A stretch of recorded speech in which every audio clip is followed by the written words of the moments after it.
Hi concerns, welcome back to my channel. और आज हम आपके लिए जून 2020 के कार्ड्स रीड करने वाले हैं। काफ़ी सारी मिक्स एनर्जीज हैं आपके कार्ड्स के अंदर कंसर्न्स। तो पहला जो कार्ड आपका थीम कार्ड है, थीम कार्ड आपको बात करता है किसी सेलिब्रेशन का पार्ट होने का, यानी कि आपको इन्विटेशन मिलेगा जून में किन्हीं सेलिब्रेशंस का पार्ट होने का। लेकिन आप कितना उनका पार्ट बन पाते हैं ये बात डिफरेंट है, लेकिन हाँ, मौके आपको ज़रूर मिलेंगे सेलिब्रेशंस का पार्ट बनने का या किसी तरह के इवेंट्स का पार्ट बनने का। ठीक है, जहाँ डांस म्यूज़िक थोड़ा रिफ़्रेशमेंट आपको मिल जाएगा, थोड़ा रिफ़्रेश हो जाएंगे आप।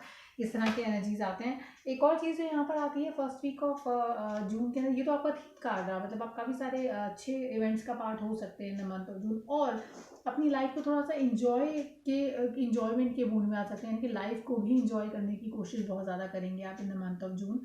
ये चीज़ नज़र आती है कंसाइडेंस। पहले हफ्ते में मुझे ऐसा लगता है कि मुझे लगता है कि कुछ रिकवरी आ रही है यहाँ पे। ऐसा लगता है कि कोई शायद थर्ड पार्टी सिचुएशन आपके लिए रही थी जिससे अब आप रिकवर होना शुरू हो गए हैं और आपकी लाइफ में आप एक नई शुरुआत उसे देना चाहते हैं। तो ये एनर्जी बहुत ही ब्यूटीफुल एनर्जी है यहाँ पर।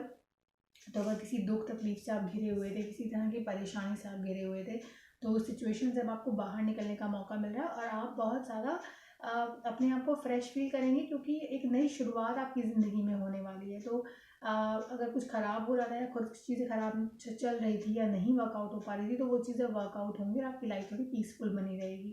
ओके, सेकेंड वीक में ऐसा लगता है कि काफ़ी सारे लोग शायद आपको अप्रोच करें आपकी हेल्प मांगने के लिए या आपसे मदद मांगने के लिए आए। तो आपको एडवाइस ये है कि देखिए, फिजिकल मदद अगर आप किसी की करना चाहें तो बेशक जाके कर सकते हैं, पर अगर it is about money finances की मदद है तो मैं आपको यही सजेस्ट करूँगी कि प्लीज़ थोड़ा सा रुक कर लोगों की मदद करिए, अपने बारे में सोचिए, अपने फाइनेंसेस को अपने हाथ में बना कर रखिए थोड़ा टाइम तक, क्योंकि ये वक्त थोड़ा सा मुश्किल है और इसमें ज़रूरी है कि आप अपने परिवार की देख रेख अच्छे से कर पाएँ। तो मैं ये कहूँगी कि हेल्प करिए, लेकिन अपने आप को देख कर करिए कि आप उसके बाद आप मुश्किल में ना पड़ जाए। इस चीज़ को ध्यान रखिएगा। थर्ड वीक में आते आते जो एनर्जीज हैं, कुछ चीज़ें आपसे क्लोज करवा रही हैं, कुछ चीज़ें ख़त्म हो रही हैं, कुछ चीज़ें नई शुरू हो रही हैं। तो मुझे ऐसा लगता है कि आप शायद एक स्टेब्लिश चीज़ छोड़कर किसी नई चीज़ की तरफ जाएँ। हो सकता है कि किसी स्टेब्लिश जॉब को छोड़कर आप नई जॉब को ज्वाइन करें, या किसी रिलेशनशिप को छोड़कर आप किसी और रिलेशनशिप में मूव करें या कहीं और जाएँ, ऐसा हो सकता है। उसके अलावा ये भी हो सकता है कि आप आपको ऐसा लगे कि बहुत बड़ा कोई नुकसान आपके लिए हो गया है और अब उस चीज़ में इन्वेस्ट करना, उस रिलेशनशिप में या उस काम में या उस प्रोफेशन में इन्वेस्ट करना आपके लिए सही नहीं रहेगा, और अच्छा ये रहेगा कि आप किसी और चीज़ की तरफ मूव करें।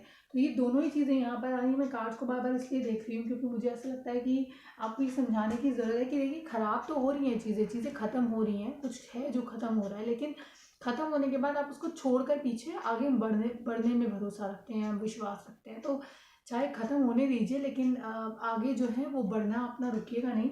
ये अप्रोच भी बहुत बेहतरीन है कि अगर कुछ चीज़ें नहीं वर्कआउट हो रही हैं उनको पीछे छोड़कर ज़िंदगी में आगे बढ़ना कोई कोई बुरी बात नहीं है, कोई गलत बात नहीं है।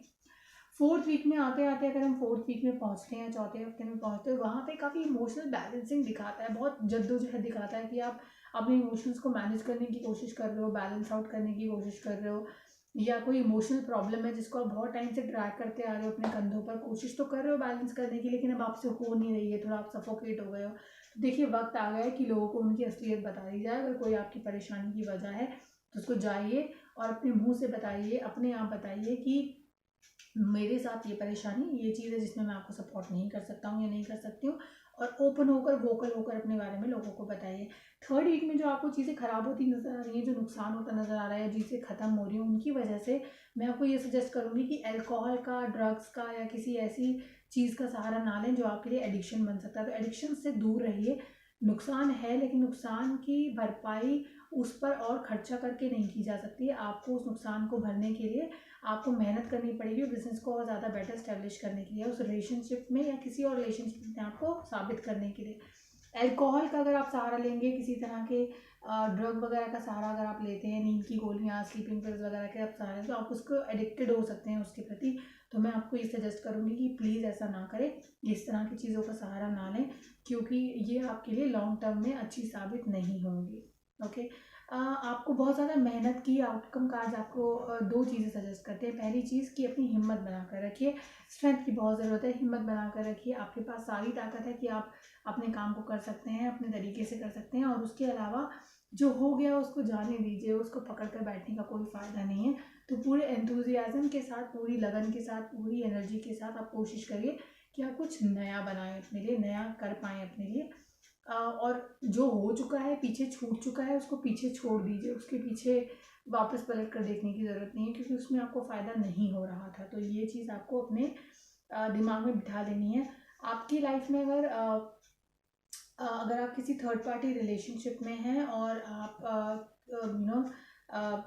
इस तरह के रिलेशनशिप में जहाँ पे आप अपने पार्टनर को छोड़ के किसी और के साथ रह रहे हैं, तो वहाँ पे प्रेगनेंसी के चांसेस हैं आपके पार्टनर के, अगर आप रह रहे हैं तो, या आपके प्रेगनेंसी के चांसेस हैं। तो अगर आप नहीं चाहते हैं फैमिली वे जाना, तो प्लीज़ अपना ध्यान रखिएगा, केयरफुल रहिएगा, क्योंकि आपको मैं यही सजेस्ट करूँगी। और दूसरी चीज़ जो मैं यहाँ पे एक कार्ड पुल करने जा रही हूँ आपके लिए, वो है आपका यूनिवर्स कार्ड। देखिए एनर्जीज बहुत स्ट्रॉन्ग है आपके लिए Cancerian in the month of June. आप अपने पैसों को बचा कर रखिए। जो अनएथिकल रिलेशनशिप्स के अंदर आपको नुकसान हो सकता है, तो और अगर आप अभी अभी इस तरह के किसी रिलेशनशिप से बाहर निकले हैं, तो वहाँ से आपकी रिकवरी काफ़ी फास्ट होगी, काफ़ी तेज़ होगी, आप रिकवर करेंगे बहुत जल्दी उन चीज़ों से। उसके अलावा मैं ये समराइज़ कर रही हूँ पॉइंटर सारे आपके लिए, ताकि आपको याद रहे और मुश्किल ना हो आपके लिए याद रखना। फाइनेंशियली लोगों को हेल्प करिए, लेकिन अपने आप को पहले रखिए, अपने लिए बचा कर रखिए, फिर लोगों की हेल्प करिए, ये आपके लिए ज़रूरी है जानना। और एक एक एनर्जी है यूनिवर्स की जो आपको सपोर्ट कर रही है, आपके ड्रीम्स को सपोर्ट कर रही है। तो प्लीज़ उस एनर्जी में बिलीव रखिए, क्योंकि भगवान आपका साथ देने के लिए तैयार बैठे हैं, लेकिन सब्जेक्ट टू क्या आप अपना खुद का साथ देना चाहते हैं, ये चीज़ मैं आपको बताना चाहती हूँ। यहाँ पे एक और जो कार्ड मैं आपके लिए पुल करने जा रही हूँ यहाँ पे कैंसरेंस, वो है आपका रिलेशनशिप कार्ड। रिलेशनशिप कार्ड कहता है that you have got time. अगर चीज़ें अभी ख़राब नहीं हुई हैं उतनी, या आपके पार्टनर के साथ आपकी चीज़ें पहले वीक में जैसे हम बात कर रहे थे कि यहाँ पर एक्स्ट्रा मैरिटल रिलेशनशिप के बारे में बात हो रही, तो अगर ऐसी कोई चीज़ आपको दिखाई देती है अपने रिलेशनशिप में, तो अभी भी आपके पास वक्त है उसको मेंड करने का, उसको ठीक करने का वक्त अभी भी आपके पास है। अगर आप कोशिश करेंगे तो चीज़ें ठीक हो जाएंगी। ओके। और कभी देरी नहीं होती है प्यार में। आप बोलिए जाकर अपने पार्टनर को कि आप उन्हें अभी भी प्यार करते हैं, उनके साथ रहना चाहते हैं। हो सकता है आपको साथ रहने का एक और मौका जो है वो यूनिवर्स आपको दे दे। ठीक है। कुछ फाइनेंशियल क्राइसिस भी आ सकते हैं सेकंड